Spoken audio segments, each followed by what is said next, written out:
देखेंगे बेटा आज का टॉपिक हमारा दूरदृष्टि दोष। ठीक है, जैसे नाम से स्पष्ट है कि ऐसा दोष जिसमें दृष्टि क्या हो जाती है, दूर हो जाती है, जिसमें दृष्टि दूर हो जाती है। मतलब हमको पास की वस्तु तो स्पष्ट नजर नहीं आती लेकिन दूर की वस्तुएं स्पष्ट नजर आती हैं। लिखा भी हुआ है वे दोष युक्त आंखें जिन्हें दूर की वस्तु तो स्पष्ट नजर आती है परंतु पास की वस्तु स्पष्ट नजर नहीं आती, उन आंखों में दूरदृष्टि दोष पाया जाता है। कारण इसके दो कारण लिखे हुए हैं। पहला है फोकस दूरी अधिक हो जाना, फोकस दूरी क्या होती है, बढ़ जाती है इसमें। ठीक है, और नंबर दो है फोकस दूरी बढ़ेगी तो क्या होगा, नेत्र लेंस व रेटिना के बीच की दूरी का कम हो जाना। ठीक है, जो प्रतिबिंब है, वस्तु का प्रतिबिंब अगर रेटिना पे पड़ेगा तो हमको दिखाई देगा। ठीक है, अगर रेटिना से पीछे पड़ेगा, ये रेटिना है हमारी आर, अगर आंख का प्रकाश रेटिना पे ना पड़ेगा और रेटिना से पीछे पड़ेगा बेटा, ठीक है, तो वस्तु नहीं दिखाई देगी। पहले पड़ गया तो भी नहीं दिखाई देगा, पीछे पड़ गया तो भी नहीं दिखाई देगा। कब दिखाई देगा, अगर प्रतिबिंब बिल्कुल कहां पड़ेगा बेटा, रेटिना पे पड़ेगा। ठीक है, तो इसमें क्या होता है, इस दोष के कारण पास स्थित वस्तु का प्रतिबिंब रेटिना पर न पड़कर रेटिना के पीछे बनता है, रेटिना के पीछे बनता है। ठीक है, वस्तु का प्रतिबिंब। देखेंगे बेटा जो आपका दूरदृष्टि दोष है उसका निवारण देखेंगे। 3 चित्र बने हुए हैं। ठीक है, सबसे पहले बात करते हैं कि हमारी आंखों में प्रॉब्लम क्या है। ठीक है, अभी बताया था कि हमको दूर की वस्तुएं तो दिखाई देती हैं लेकिन पास की वस्तुएं दिखाई नहीं देती। दृष्टि विस्तार के बारे में बात करेंगे। हमारा दृष्टि विस्तार 25 सेंटीमीटर से लेकर अनंत तक होता है।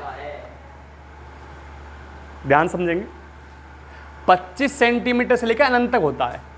अब हमारी आंखों में दूरदृष्टि दोष है बेटा, दूर की वस्तु मतलब अनंत हमारा क्लियर है लेकिन पास की वस्तु दिखाई नहीं देती, हमको 25 सेंटीमीटर नहीं दिखाई देता।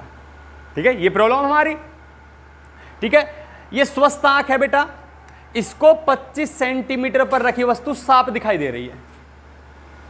ठीक है, आगे देखेंगे दूरदृष्टि दोष युक्त आंख है, वस्तु 25 सेंटीमीटर पर रखी है लेकिन इसका प्रतिबिंब रेटिना पे ना पड़ के रेटिना के पीछे पड़ रहा है बेटा, बिंदु पी पे, आर पे ना पड़कर, यहां तो आर पे पड़ रहा है लेकिन यहां आर पे न पड़कर बिंदु पी पे पड़ रहा है और रेटिना पर प्रतिबिंब न पड़ने के कारण वस्तु हमको नहीं दिखाई दे रही है।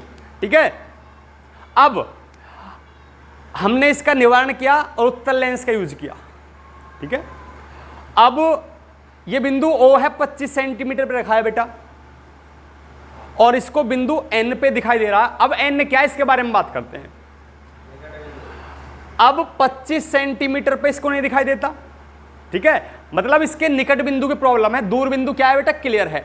अब एक बात बताइए, अगर 25 सेंटीमीटर इसको स्टार्टिंग में नहीं दिखता तो कहीं ना कहीं तो दिखता होगा।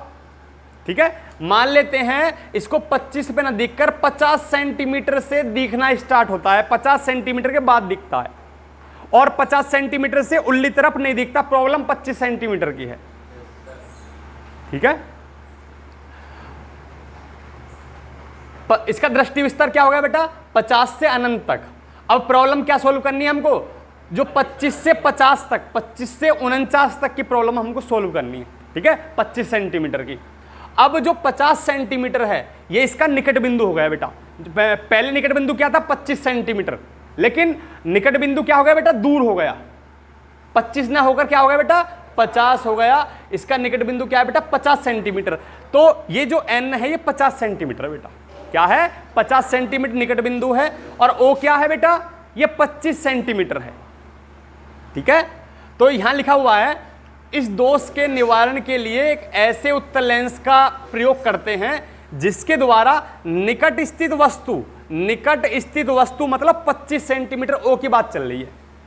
ठीक है, निकट स्थित वस्तु निकट बिंदु पर दिखाई देती है, मतलब यहां की वस्तु N पर दिखाई देती है, N पर दिखाई देती है और N पर रखी वस्तु इसको साफ दिखती है क्योंकि 50 का इसको दिखता है।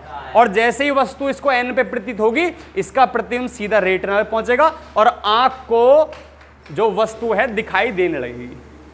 ठीक है बेटा, समझ गए ना? समझ गए बेटा? निकट बिंदु पर दिखाई देने लगता है और वस्तु का प्रतिबिंब रेटिना पर बन जाता है और इस दोष का निवारण, और निकट स्थित वस्तु दिखाई देने लगती है। निकट स्थित वस्तु दिखाई देने लगती है। ठीक है बेटा, तो आपका ये पॉइंट क्लियर हो गया सबका? ठीक है, सब बच्चे नोट कर लेंगे इसको। ओके।